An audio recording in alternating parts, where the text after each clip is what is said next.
Hey everybody, it's Norm from Tessin, and welcome back to Projections, where today I'm going to be reviewing Medal of Honor Above and Beyond, the long-awaited, highly anticipated AAA VR World War II shooter from Oculus Studios and developed by Respawn Entertainment. Extremely notable for its pedigree. Many of the development team at Respawn previously were on the team that worked on the first Medal of Honor Allied Assault for PC, one of the most important games to come out in my gaming history. And so lots of high expectations for this game. The team, no stranger to creating compelling campaigns about World War II and developing shooters, very innovative gameplay, but it is their first big budget VR game.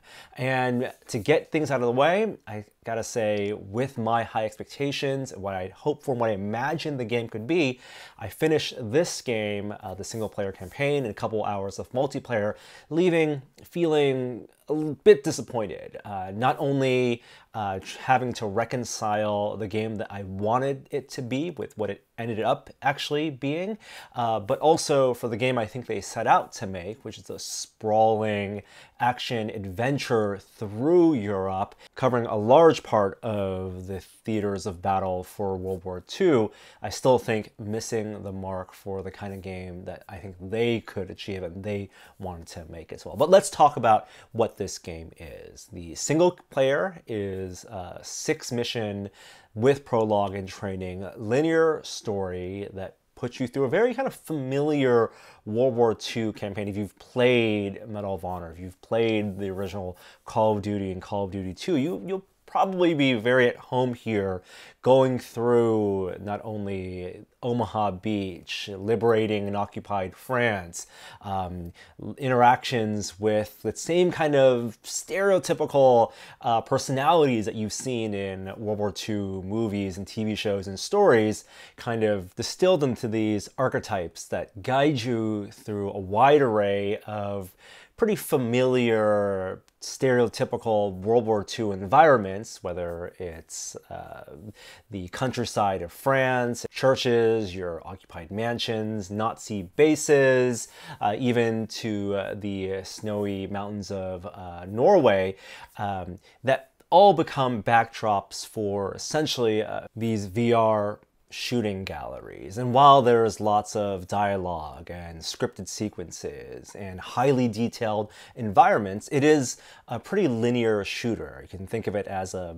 long combat corridor that you're being funneled through, from these cutscenes to these fight encounters in larger rooms and environments, to then being funneled back into the next area, And that structure becomes really apparent in the way the game is set up. So in these 6 missions, each mission is broken down into about 9 different almost vignettes where the story is stopped and interrupted between almost every combat encounter. You know, you go through an introduction to what you're about to get through, you fight off a bunch of Nazis, complete a couple objectives, and in about 5 to 10 minutes or so, the action is stopped and you get to the next loading screen, and then you vignette in and out into the next sequence.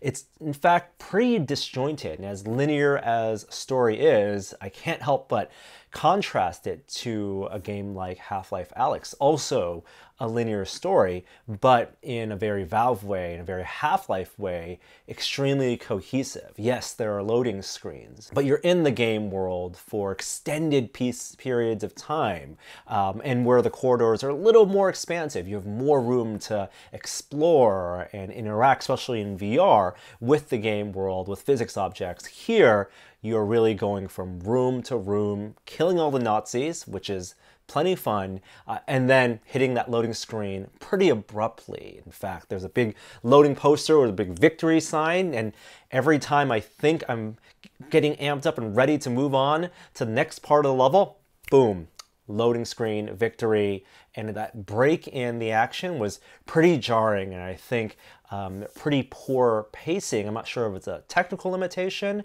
in terms of the game worlds and the game engines, but really took me out of the immersion of the game. Now, in those shooting galleries themselves, in those combat encounters, the firefighting is pretty satisfying. So I think Respawn did a pretty good job of finding a balance between simulation-style shooting, where you have to hold your weapons with two hands, really look down the iron sights. There's no virtual crosshair to help you with aim assist, and you're looking down the barrel of an M1 Garand or a Thompson or an STG or a sniper rifle and picking off the enemies, ducking behind cover, really making full use of what VR can offer when it comes to intense firefights. Pretty satisfying in those moments, especially if you disable the indicators above the enemies that let you know where they are. So you're kind of peeking over the map and avoiding being shot. There's a fair bit of IK usage in the game in terms of the motion control. So you see your virtual hands, you pick these syringes off of your wrist to jab yourself, to heal yourself. Same with grenades you have strapped to your chest.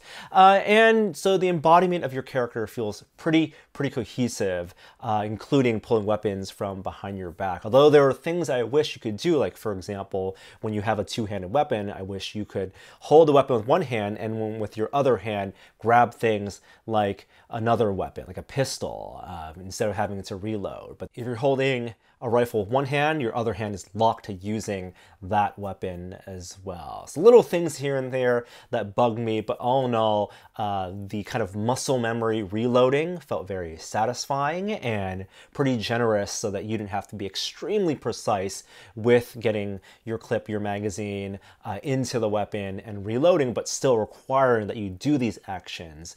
So that does feel pretty satisfying when you build that muscle memory, and when you pump that shotgun or pull the bolt back on a rifle and get those pretty satisfying kills. Now, the enemies, they really swarm you with enemies and do a very classic Medal of Honor, Call of Duty thing of spawning them around the corners. And so there's not a lot of kind of situational awareness that you had in other shooters, where you have to be mindful of things like ammo and the position of enemies. Here, it's about reacting fast and it's about aiming true, but that's where it feels more like a shooting gallery than it does like a survival shooter and simulation. And I think that's a conscious decision on their part. They want to pay off those amazing ragdoll animations where you can, shoot an enemy and they'll fall over and fly over and their helmets will pop off. Very true to the classic Medal of Honor way, but in that also kind of pulpy, almost cartoonish way, than a more intense kind of gritty shooter where I never felt that I was in real danger being in those shootouts.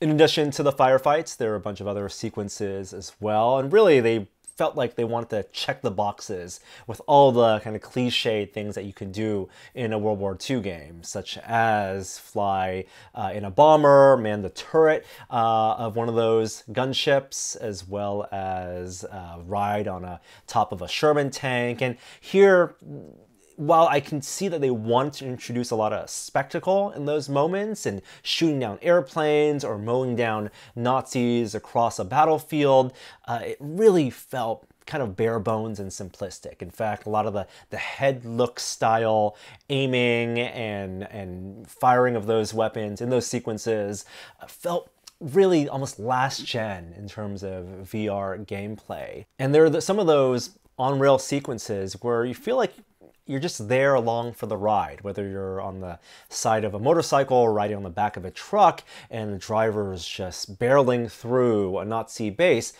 That's where I really wanted the game to slow it down and really let me feel the intensity and the risk of infiltrating a Nazi base and exploring the area and the grounds. Instead, you're just going right through from beginning to end, which I feel like is a missed opportunity to bring that the intensity of war, of what it felt like, what it must have felt like for those soldiers to be in enemy territory in World War II, and really feel like a missed opportunity here. here, especially since the game looks so good. I mean, one of the things about VR games is the fidelity of the graphics, the character animations, the textures, the number of objects that fill up the room have to be pretty high because you can get up to them and scrutinize them. And here you really see the benefits of a AAA studio like Respawn working on this game. They have the talent and the resources to really populate these worlds. Now, the level of interactivity in some of these environments left me wanting because I wanted to pick everything up. I wanted them to be physics objects, but for the most part, they're just static objects. There are few things, few objects and tools that you can pick up, and you can use them for melee, and they've done things like make a working piano and a working typewriter in the game. But once again, the detail in the environments and the great level design, I don't think is backed up by the fidelity of the kind of authentic war and soldiering experience that I wanted out of this game. A great example is early in the game, you're fighting your way from the beginning of a train to the back of the train, through train cars. And every single one of these train cars was just exquisitely designed, from the dining car to the lodge car, the lodgings with the guest rooms. It felt like claustrophobic, fully detailed, and ripe for really intense firefights, which I didn't think it delivered on. I would open the door, the animations would cue for the enemies to turn around, the chefs would pick up their guns, and it'd be really easy to pick them all off. I never felt like I was in any real danger, and that honestly took me out of the immersion of being there. I think it was, a waste almost of that incredible level design. A lot of the beautiful game models and environments can be appreciated at the beginning of each of these missions in this quartermaster setting. And here's where I felt like some of the best use of VR was taken advantage of, where I could actually pick up these scale models, the same models that are going to be used in full one-to-one size later in the mission, and inspect them and appreciate the level of graphical fidelity. Same with a few of the scenarios where you actually see almost a miniature playset of the battlefield, of the mission ahead, and you can do a little bit of selecting and placing and planning out and strategizing of that battlefield. I thought that was a really novel and interesting use of VR, but once the battle started, again, the sequences were far too short, far too much like a shooting gallery, and ended too quickly, and there went that victory transition loading screen.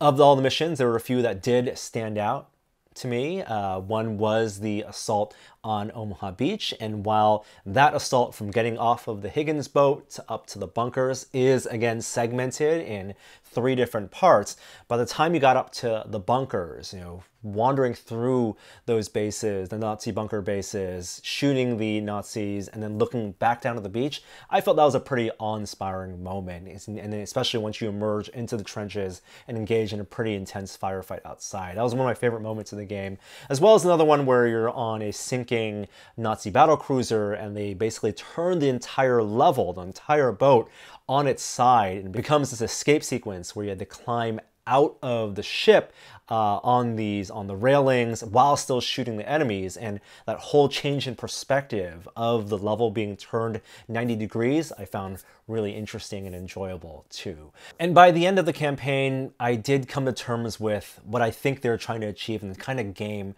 they're trying to make. It is much more of a pulpy adventure like an Indiana Jones movie than it is the Band of Brothers miniseries.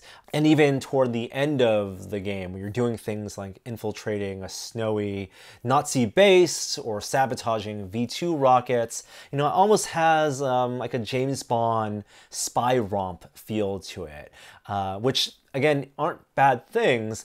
It just felt a little dated in terms of the type of game, and especially when it then ends up being these shooting galleries, I almost felt a little bored by it by the end.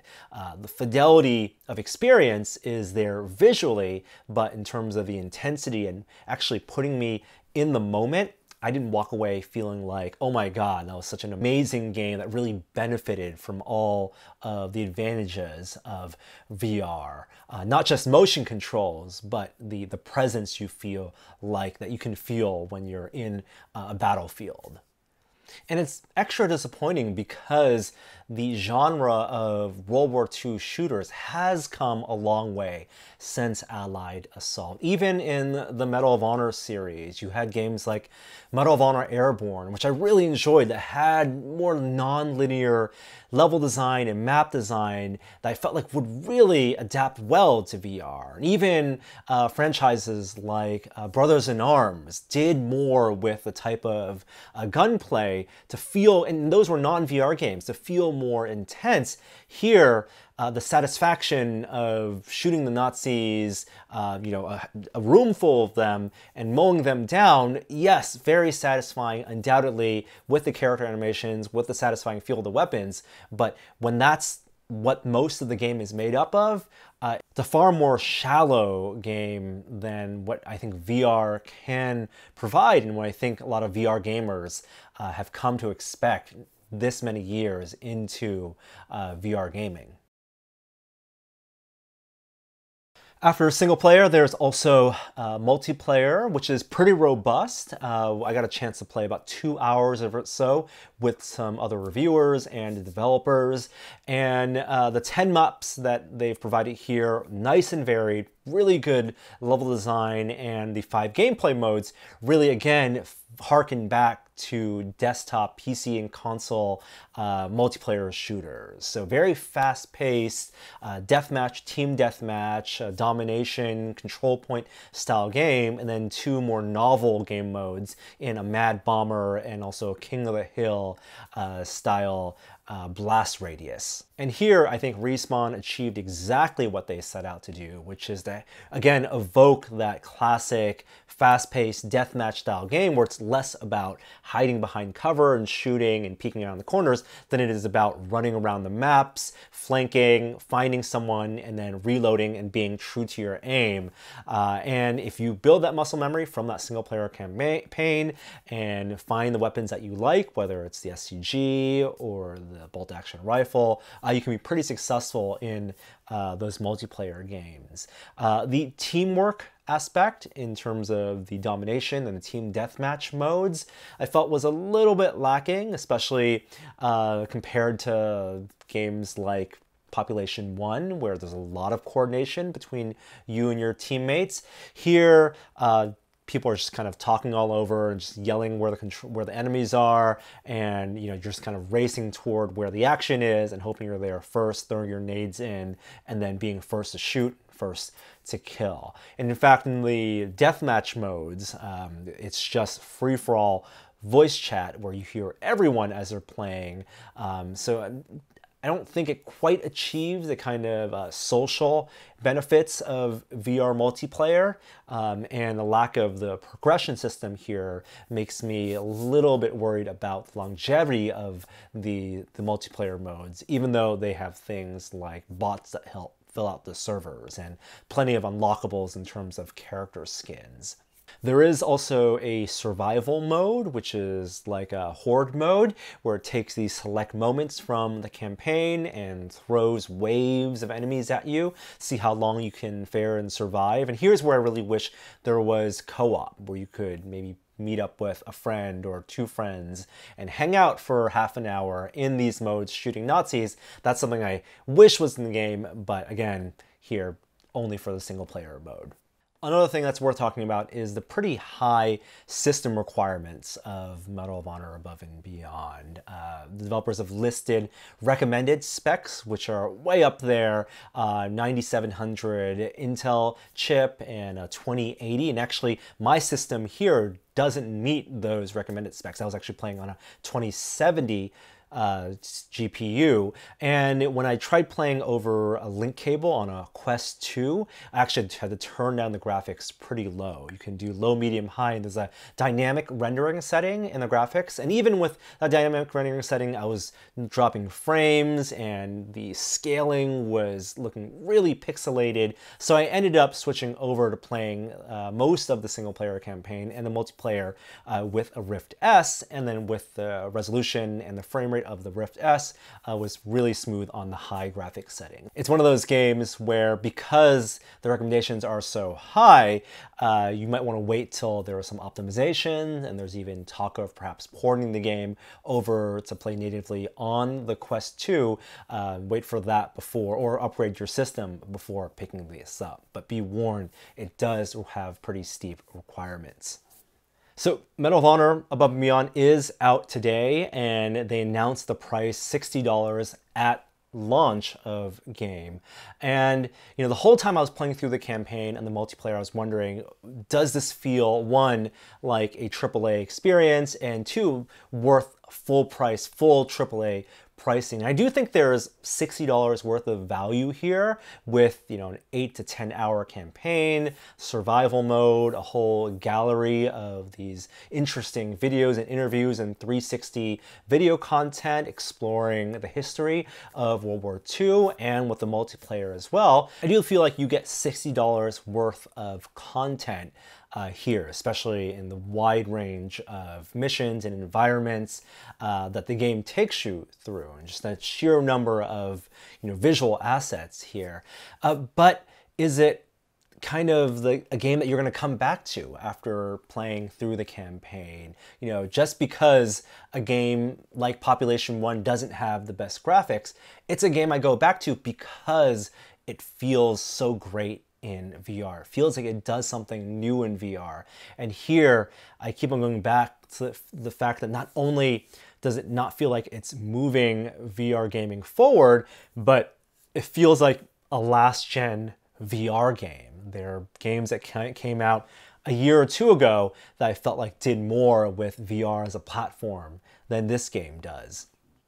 And that's kind of unfortunate because we had so many high expectations. I don't think it's the case that Respawn didn't know what they were doing. I think they did exactly what they set out to do. They made a World War II VR game that looks like Medal of Honor. It checks all the boxes for what you think a Medal of Honor game should have. This expansive campaign, tons of environments, these amazing looking death animations, lots of shooting of Nazis, that all these things make for a great looking trailer, right? Someone watching a video of this, or maybe someone new to VR who just bought a Quest 2 and has a high-end gaming PC, will put this on and feel like, wow, I'm getting a lot of World War II gameplay out of this.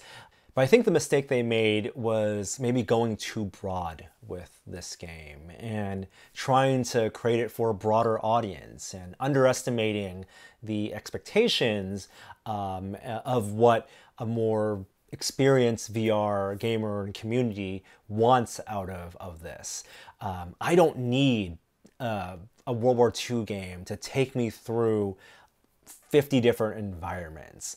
I would be happy with a game that had 4 or 5 really amazing levels that took me longer to get through, that was slower paced, that took its time to make me feel like I was in the trenches, take me through the town of Karentan or something, and really create a memorable experience out of one level, then try to have a dozen different levels that become just a flash in the pan and leave me feeling like, okay, that was fun, but I'm gonna move on to the next thing.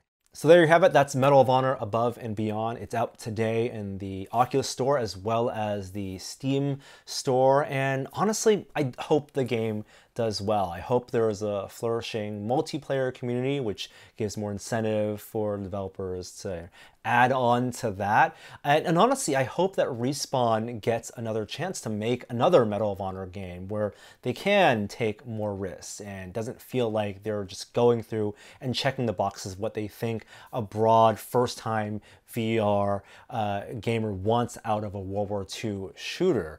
I really hope they get a chance to make that happen. But if you've played the game, I'd love to know what you think about it. Please post in the comments below. Thanks for watching, and I'll see you next time. Bye.